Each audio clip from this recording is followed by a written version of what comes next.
auditeurs, bonjour.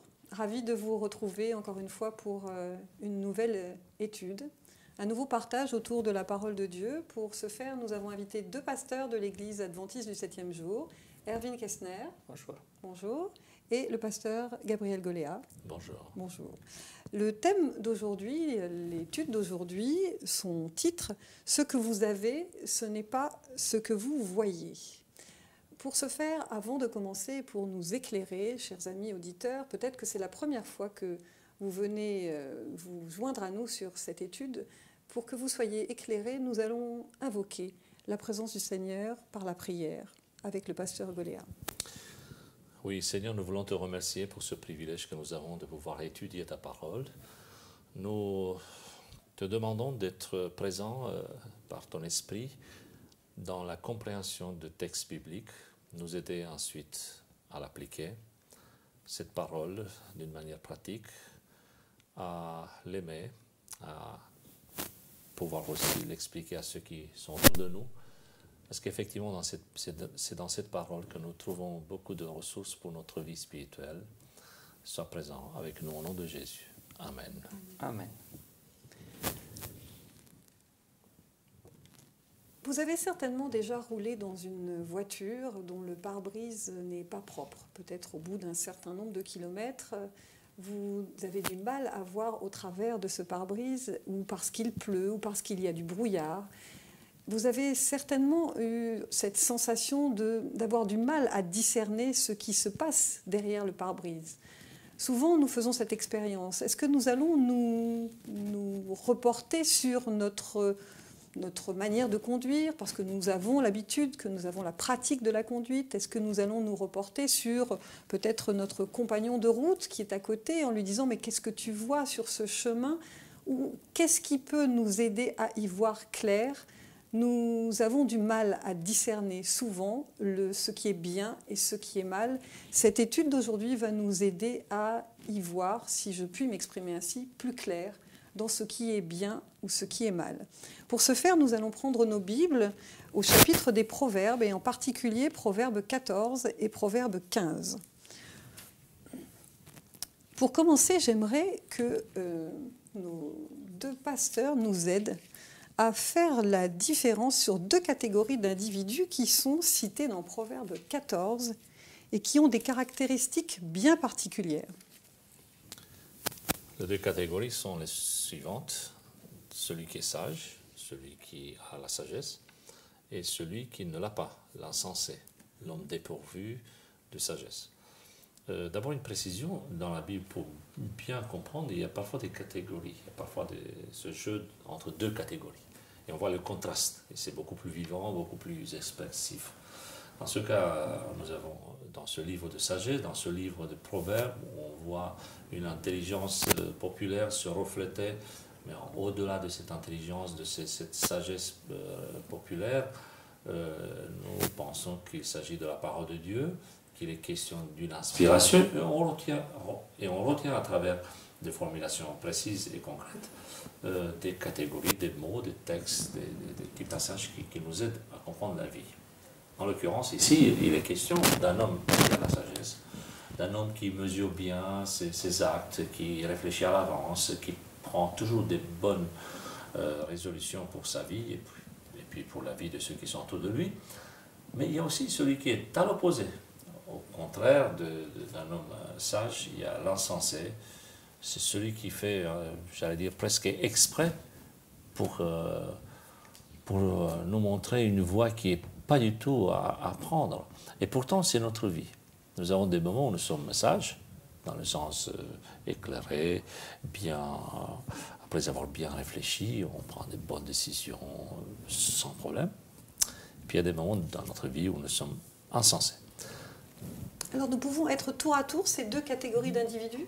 Je crois que oui, mais c'est très intéressant aussi que généralement, la Bible nous met devant deux catégories de personnes. C'est celui qui croit et celui qui ne croit pas. C'est celui qui a de l'espérance et celui qui n'a pas de l'espérance. Et ici, ces deux catégories, ce sont les sages et ceux qui ne sont pas sages. Et la Bible Elle dit parfois c'est le fou, c'est le stupide, n'est-ce pas? Mais c'est vraiment ce manque de sagesse. Et généralement, il y a des faits, il y a des actes qui te font être sage. Par exemple, 14, 9, les fous se moquent de péché. Donc, celui qui commet le péché, selon la Bible, c'est celui qui n'est pas sage, celui qui est là nommé le fou. Il faut donc voir ce que la Bible me demande de faire, et si je le fasse, là, je suis sage. Parce que c'est Dieu qui a inspiré la Bible, et c'est la sagesse de Dieu qui est dedans. Alors, si je suis sa volonté, je vais avoir cette sagesse qui m'est donnée, qui n'est pas la mienne, qui vient de Dieu. Mais il y a une opposition quand même là entre l'intelligence, intelligence dite humaine, et l'intelligence, sagesse de Dieu. Cet insensé n'est pas toujours dépourvu d'intelligence. Donc, mais il en fait un usage qui ne va pas dans le sens de la sagesse. La différence, c'est qu'effectivement, on peut avoir de l'intelligence, et le fruit naturel du point de départ. Nous sommes bien dotés en tant qu'êtres vivants avec une intelligence. Et il y a des personnes qui sont vraiment intelligentes, même au niveau des épreuves, en mathématiques, en sciences, c'est possible. Et ces personnes ne croient pas du tout en Dieu. C'est des personnes intelligentes. Mais quand leur décision ne mène pas à un résultat dont l'effet est pour l'éternité, on ne parle plus d'un acte ou d'une décision intelligente. Et là, la Bible nous parle de la sagesse. C'est-à-dire tout ce qui est en lien avec le bien éternel, avec cette perspective divine, à savoir mener vers plus de proximité avec Dieu, plus d'utilité pour son prochain et moins de gloire personnelle, ça s'appelle la sagesse. Les deux ne sont pas contradictoires, mais l'une sans l'autre, ça existe.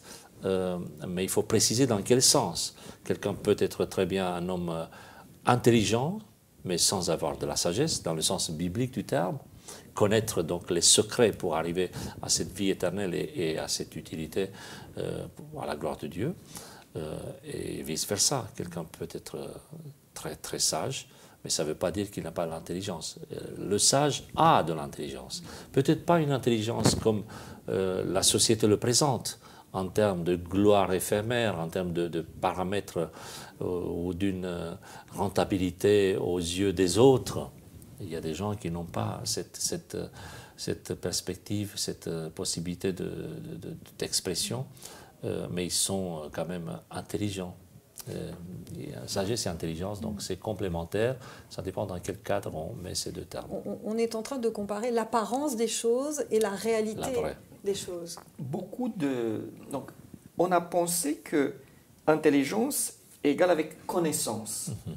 Information. Et même là, aujourd'hui, les psychologues disent que quelqu'un qui est intelligent, il n'a pas seulement la connaissance, il a aussi la capacité de mettre en pratique ses connaissances. Il existe aussi ce qu'on appelle une intelligence pratique.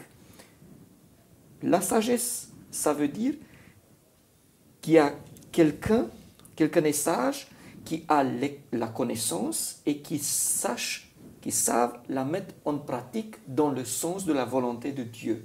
Donc, si on veut voir quelqu'un est sage ou pas, il faut voir quel choix il fait. Qu'est-ce qu'il fait dans certains moments où, quand il y a certaines épreuves. Est-ce qu'il s'énerve? Est-ce qu'il perd son calme et puis il dit des mots insensés? Ou est-ce qu'il se maîtrise parce qu'il a une relation avec Dieu? Donc, je répète, la sagesse, on la voit dans la vie. On voit quel choix fait quelqu'un. Et puis, en faisant ces choix, on va voir quelle réussite il a dans la vie, toujours dans le sens de Dieu. Ce que ça va produire.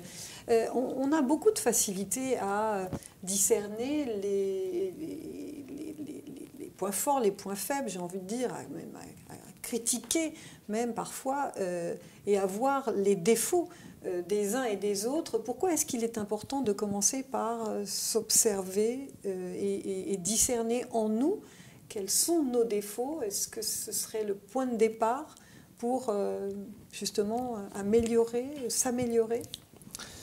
C'est tout un problème, c'est notre nature. On a tendance à critiquer les autres, on voit très bien ce qui ne marche pas, on a une sensibilité aiguë par rapport à l'autre, on sait très bien ce qu'il faut faire. D'ailleurs, remarquez un stade de foot, il y a des dizaines de milliers de supporters qui sont là, et qui pourraient, même dans leur salon, dans un fauteuil, ils pourraient vous dire exactement quand Zidane ou un tel sportif devait marquer tel but ou tel but. Vous voyez, mes références remontent aux années 98, à la Coupe. Mais si on prend les mêmes personnes pour leur demander de descendre dans un stade, de marquer au moins un but, on voit très bien que ça ne marcherait jamais. D'abord, donc c'est notre nature. On sait très bien ce qu'il faut faire, mais pour l'autre. Et là, c'est le drame, parce que des fois, on voit, si la situation n'était pas dramatique, on aurait envie de sourire. On voit des personnes qui expliquent très bien aux autres ce qu'il faut faire, alors qu'on sent que sur ce point-là, la personne qui parle de ce sujet, elle est vraiment un défaut, mais grave. Ça, c'est la nature humaine. Deuxièmement, il me semble que la parole de Dieu nous invite à avoir un exercice permanent d'authenticité. L'homme devant Dieu est un pécheur. Il se présente comme étant un pécheur.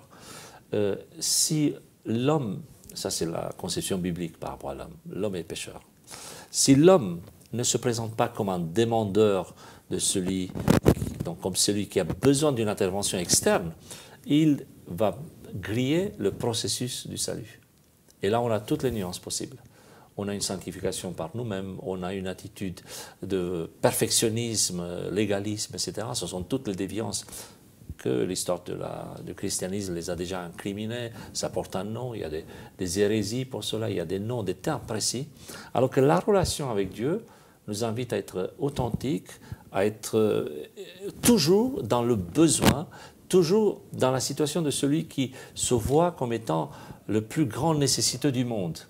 Je prends un seul exemple, Daniel chapitre 9. Nous avons, et tous les chapitres de Daniel, mais à un moment donné, nous avons ce personnage presque mythique, un ex-déporté juif qui arrive à la cour d'un grand royaume comme étant le premier conseiller du Premier ministre. C'est l'homme le plus fort, et ce n'est pas seulement la reine d'un seul roi, mais plusieurs rois. Eh bien, Daniel prononce une prière en disant « Seigneur, oh mon Dieu, nous avons tous péché ».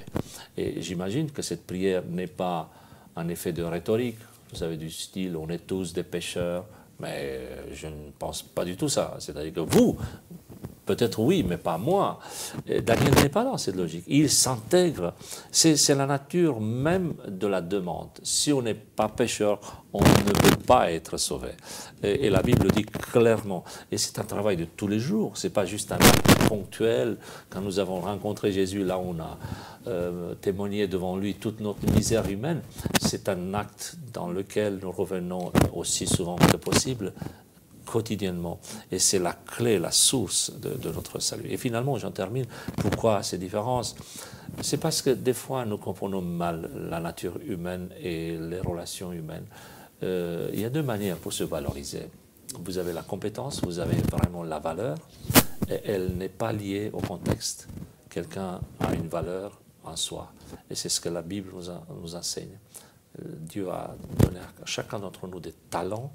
Dieu nous a placés dans des rôles, dans des responsabilités en tant que parents, en tant que voisins, en tant que citoyens, ainsi de suite. Nous avons des multiples responsabilités, et là, nous avons véritablement, chacun d'entre nous, un trésor à exprimer.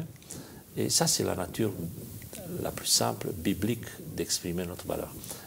Et puis, malheureusement, la troisième explication que je viens de donner maintenant, c'est que certaines personnes pensent que pour se valoriser, il est nécessaire d'abaisser les autres. C'est dans la nature de l'homme de pouvoir regarder plutôt vers l'autre que sur soi. Et c'est un piège, parce qu'effectivement, on a plus de facilité à critiquer, plus de facilité à voir les défauts, alors que la Bible nous invite à nous regarder d'abord nous-mêmes. Et ce qui est important dans la Bible, c'est effectivement cette attitude de modestie, d'humilité, de venir devant le trône de Dieu tous les jours pour lui demander de nous prendre, de nous amener vers d'autres réalités, donc une progression spirituelle. Et nous sommes invités à étudier la parole de Dieu, et c'est dans ce sens qu'on peut avoir la sagesse. Ce n'est pas simplement être intelligent, voir ce qui ne va pas, voir les défauts des autres, condamner tout le temps, mais être sage, faire la part des choses.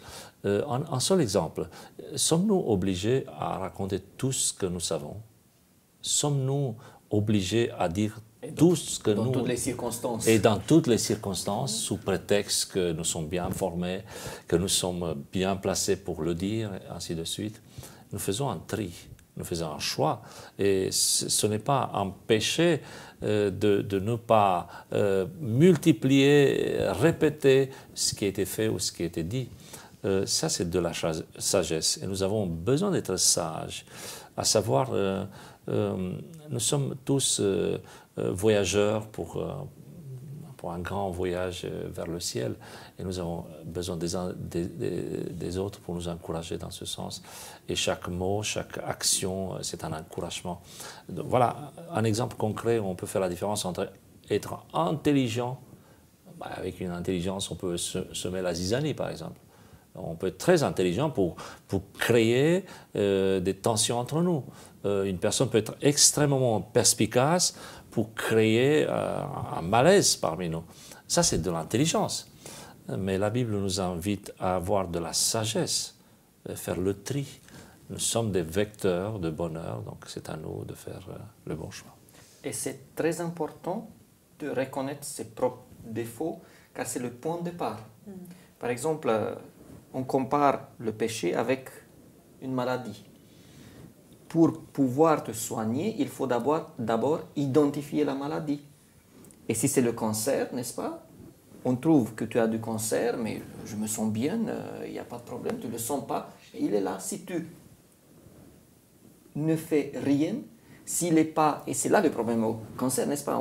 On l'identifie trop tard. Alors, si je suis prêt à laisser Dieu identifier mes défauts, j'aurai peut-être la chance de les faire, de les vaincre et de m'approcher de lui. Si je refuse de le faire, je vais rester là où je suis.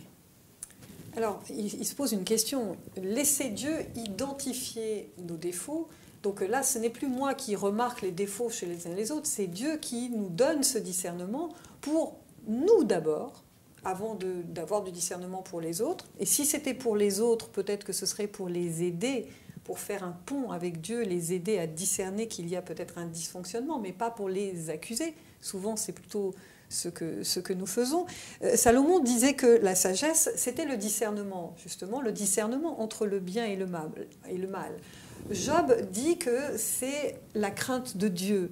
On voit là qu'il y a ce facteur commun à ces deux aspects, c'est que Dieu seul sait ce qui est en moi est bon et ce qui en moi est mauvais, ce qui est bien, ce qui est mal. C'est lui le seul qui va être capable de mettre en lumière ce qui ne va pas. Donc, tout à l'heure, vous disiez justement qu'il faut demander à Dieu, ok, soyons clairs et concrets pour nos auditeurs, comment faire pour que Dieu nous aide à discerner ce qui est bien de ce qui est mal en nous d'abord et peut-être ensuite pour les autres, en tout cas pour aider les autres. Et déjà, la Bible dit que sa loi est une lumière, notamment une lumière aussi pour identifier, pour me montrer ce qui est mal. Mais ce n'est pas seulement ça. En étant dans une relation avec lui, il va me montrer à travers la Bible, à travers mon expérience, ce qui est bien, et je vais avancer et je vais trouver de plus en plus des choses qui sont mauvaises en moi, et je vais, avec son aide, réussir à enlever, à écarter ce qui est mal. La Bible, effectivement, fait cette distinction entre celui qui a juste une intelligence ou une façon de faire, mais à la fin, on voit qu'il est question de quelque chose de mauvais, et celui qui arrive à s'écarter du mal, à prendre sa position, une position de réflexion, de détachement par rapport à quelque chose qui est mal en soi. Le sage, dit le livre de Proverbes, chapitre 14, verset 16, le sage craint et s'écarte du mal. L'homme stupide, par contre, lui s'emporte et il est tout confiant. Bon, les termes sont assez crus, hein, assez directs, sans ménagement. Aujourd'hui, on dirait celui qui a moins d'intelligence. Non, non, c'est le stupide, c'est l'homme insensé, c'est le fou dans le sens général du terme et non pas forcément pathologique. Un cœur intelligent, dit toujours le livre de Proverbes, chapitre 15, verset 14, recherche la connaissance. Et on peut continuer comme cela. Ce sont effectivement deux chapitres très beaux, très intéressants. Il y a un choix à faire. Qui va nous dire que c'est le bon choix ou le mauvais choix? Il ne faut pas demander à l'intéressé. Ce n'est pas la personne en question qui doit le dire. Nous, on subit les conséquences du choix. Mais quand on est dedans et surtout dans le feu de l'action, on aura plutôt tendance à dire que c'est bien, même si on sent que ce n'est pas toujours le bon choix. C'est la suite qui va confirmer ce choix. Est-ce que l'épreuve dans laquelle nous sommes placés, dans la vie de tous les jours, les épreuves que nous vivons, sont un moyen justement pour discerner ces défauts et pour dépasser ces défauts, faire confiance à Dieu dans l'adversité? Tout à l'heure, on parlait de celui qui n'est pas calme en voiture et qui ne va pas montrer finalement une véritable sagesse. Garder son calme, être tempérant, tous ces éléments-là sont des facteurs justement qui vont nous montrer que l'on a progressé si auparavant nous étions quelqu'un de colérique. Donc les épreuves sont-elles un moyen de façonner justement? Un des moyens. Dieu utilise une pédagogie parfois à dimension variable. Ça marche très bien avec les épreuves pour certains. Il y a des caractères où tout se bloque s'il y a une épreuve. Au moindre souci, et Dieu prend soin avec sa générosité, prend soin de nous et essaye d'appliquer une pédagogie qui fonctionne. En soi, l'épreuve n'a aucun mérite, en soi. Par contre, une épreuve bien canalisée, bien acceptée, ça peut être quelque chose de très salutaire pour la personne. Des fois, ça marche avec des mots de douceur. C'est un peu comme l'éducation de nos enfants. Vous avez plusieurs enfants et là, vous dites un mot pour le premier, ça ne marche pas. Vous répétez, vous montez en pression, vous dites plus de mots, plus de paroles, ça ne marche toujours pas. Et puis vous avez le deuxième qui vous ne terminez même pas la phrase et qui s'exécute. Et pourtant, ces deux frères, ils ont tous mangé autour de la même table, reçu la même éducation. Ça dépend du cœur de l'homme, ça dépend de la sensibilité personnelle. Et il me semble qu'il est important pour nous, justement pour nourrir cette sagesse, c'est de se laisser accompagner, de se laisser amener vers quelque chose de sensible, d'attentif. Il ne faut pas que Dieu sorte à chaque fois les tonnerres du Sinaï pour nous parler. Il ne faut pas qu'il y ait toujours des gestes vraiment à dimension cosmique pour nous impressionner. Il veut simplement nous rendre attentifs à sa bonté, à sa générosité. Et si on ouvre l'œil, effectivement, là, on voit des choses qu'on ne voit pas. Dieu nous montre qu'il est là, en fait. En même temps, l'épreuve va montrer où tu es, comme un examen, n'est-ce pas? Elle va te montrer parce que dans l'épreuve, l'homme n'a plus la capacité de se cacher et il y a certaines épreuves qui te montrent là, il y a des choses que je dois changer. En même temps, il y a des gens qui, par les épreuves, vont grandir et là, c'est Dieu qui sait qui sont ces personnes-là. Il y a aussi des gens qui peuvent être brisés par les épreuves, c'est vrai, mais dans les épreuves peuvent, nous avons Job, nous avons parlé de lui, n'est-ce pas? L'épreuve a montré qui il est en vérité et en même temps l'a fait avancé et l'a fait comprendre certaines choses mieux qu'avant. Mais on a l'impression, dans tout ce que nous sommes en train de dire là, qu'il y a un filtre qui ferait qu'on peut discerner, ou que si on discerne à travers ce filtre, on voit les choses d'une certaine manière, ou au contraire d'une autre manière. Est-ce que vous n'avez pas l'impression que le monde dans lequel nous vivons aujourd'hui a modifié le cerveau que Dieu nous a donné à l'origine, et que depuis le péché, le monde a évolué énormément, et qu'aujourd'hui, justement, on nous familiarise avec des choses qui ne vont pas vers le bien, mais qui vont plutôt vers le mal, et qui deviennent des habitudes, qui deviennent des coutumes, qui deviennent des modes de fonctionnement. Toute la transgression de toute la loi de Dieu, on devient familier. L'adultère devient monnaie courante, voilà. La cigarette est monnaie courante, manger, c'est pas grave. Donc, est-ce que justement ce filtre du monde dans lequel nous sommes ne nous conduit pas justement sur un chemin où on ne peut plus discerner Dieu dans ce chemin? Il y a ce risque-là, effectivement, mais on ne peut pas avoir une situation plus compliquée que ceux qui habitaient Sodome et Gomorrhe ou en Babylonie ou dans l'Égypte ancienne. Il y a toujours eu ce type de dilemme. Et les enfants de Dieu sont toujours confrontés à un choix. Et effectivement, l'Église aujourd'hui est dans cette situation où elle roule sur une autoroute à contresens. Parce que presque toutes ces valeurs sont condamnées par la société, systématiquement presque, d'où l'intérêt de faire des formulations parfois très, très bien réfléchies pour que ça ne vexe pas surtout les personnes, et ce qui est tout à fait biblique, mais par contre condamner des actes. Cela étant dit, je pense que les enfants de Dieu sont appelés, sont invités à avoir confiance, exprimer la confiance en Dieu à chaque instant de leur vie. Il y a des sociétés où être chrétien, c'est plus facile que dans d'autres, c'est vrai. Quand avec nos enfants en famille, on a pu voir qu'aux États-Unis, par exemple, autour d'un repas public, tout le monde mange au restaurant aux États-Unis. Mais là, on a pu prier sans être gêné. On a pris courage, maintenant on prie partout, peu importe le restaurant.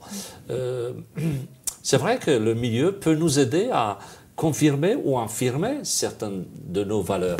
Et il est plus simple de discuter avec une mairie où le responsable est un croyant, ou un édile, ainsi de suite, qu'avec une mairie où on dit « pas ça chez nous parce que c'est compliqué, etc. » même si chacun a une religion quelque part au fond de son cœur.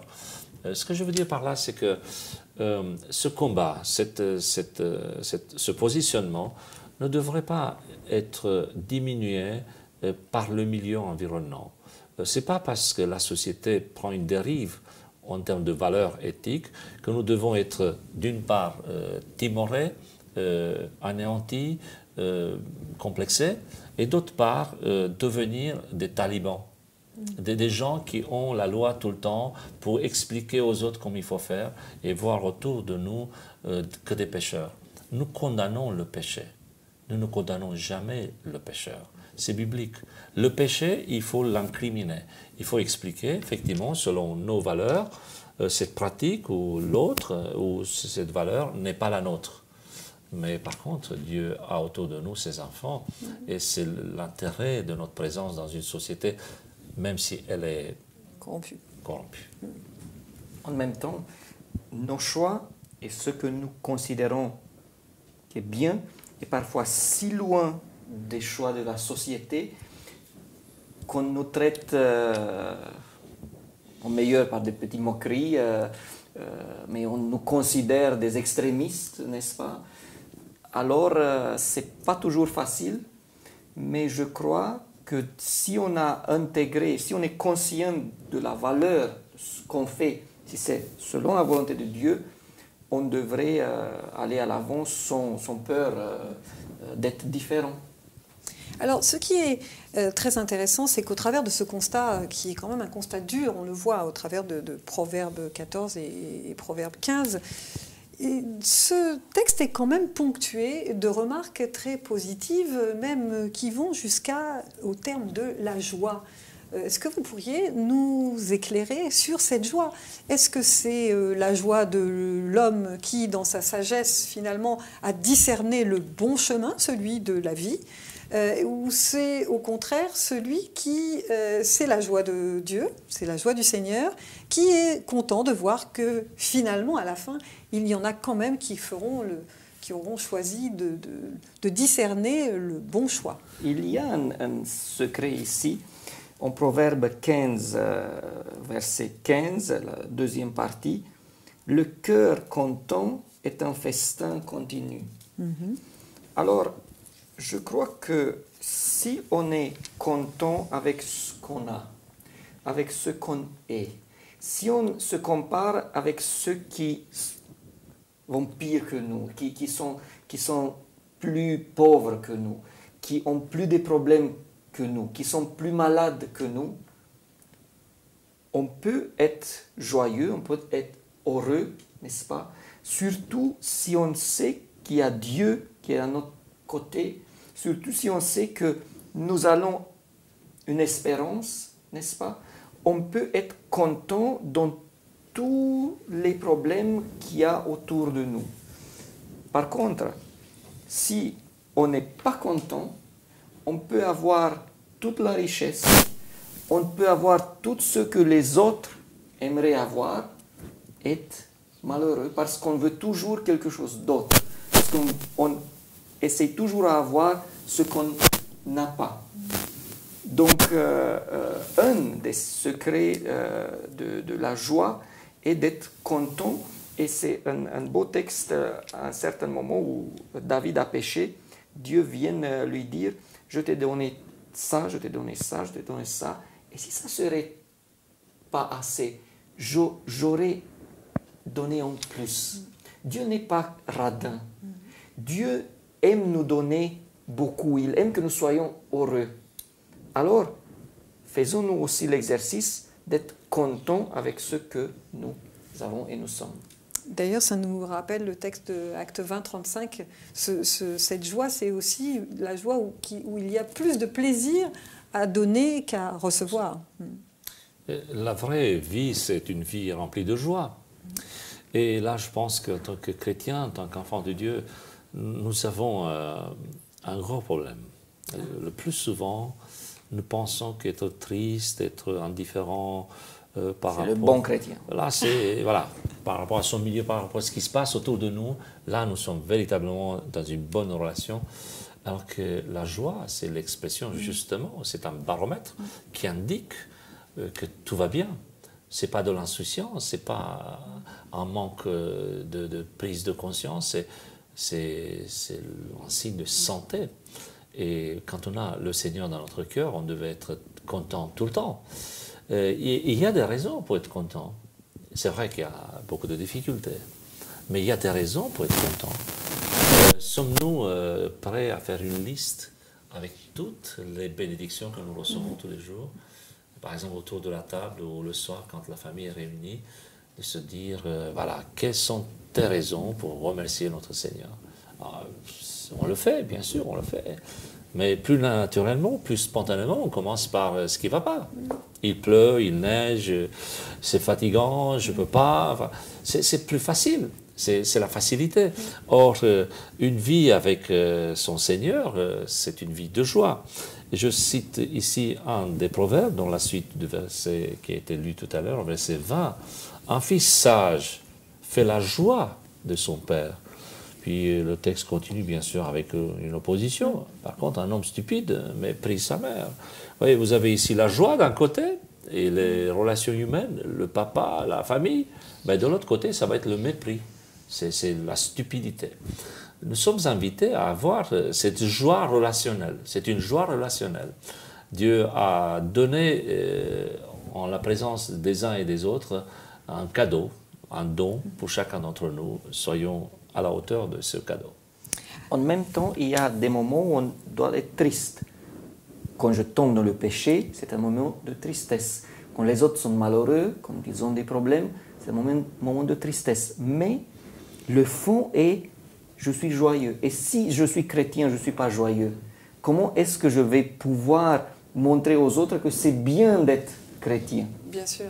Bien sûr. Et alors, nous faisons des projets dans nos vies, des projets pour nos enfants, des projets de travail, d'évolution.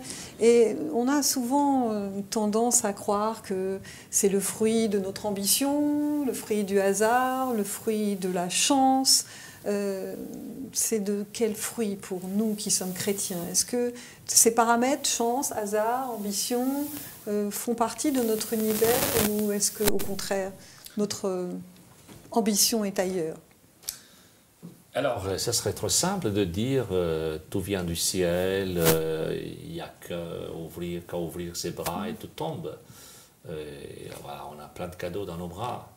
Ce serait trop simple parce qu'effectivement, ça pourrait justifier la paresse, la médiocrité, si c'était ça.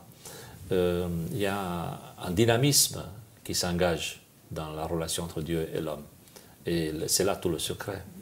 En fait, Dieu ne fait rien sans l'accord de la personne. Vous avez remarqué, nous avons un Dieu extraordinaire, un Dieu puissant, un Dieu créateur de l'univers, je précise. Ben, il tient compte de sa petite créature. Donc tout ce mécanisme peut être anéanti, mis vraiment sur le bas de la route, parce qu'une petite créature dit non merci. Et ça, c'est malheureux. Personnellement, je suis interpellé.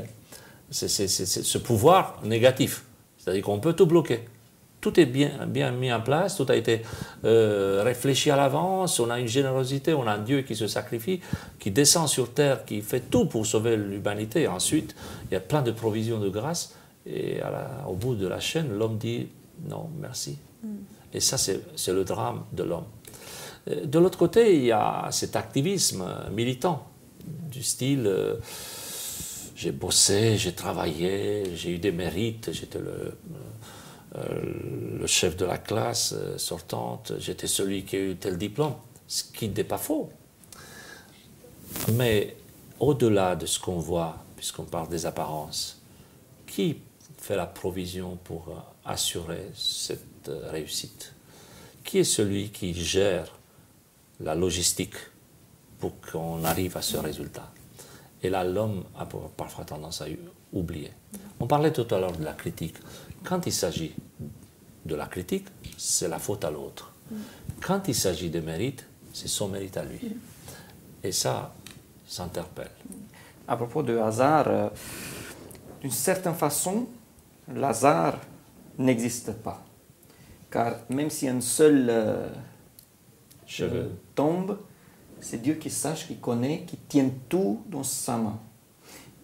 Il ne faut quand même pas tomber dans l'autre extrême de penser que chaque mouvement, si je mets mon crayon ici, c'est quelque chose d'important, c'est quelqu'un qui veut ça, c'est Dieu qui a fait ça.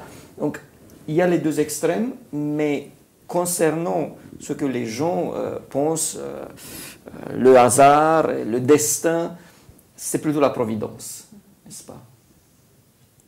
La volonté de Dieu. Oui, tout à fait.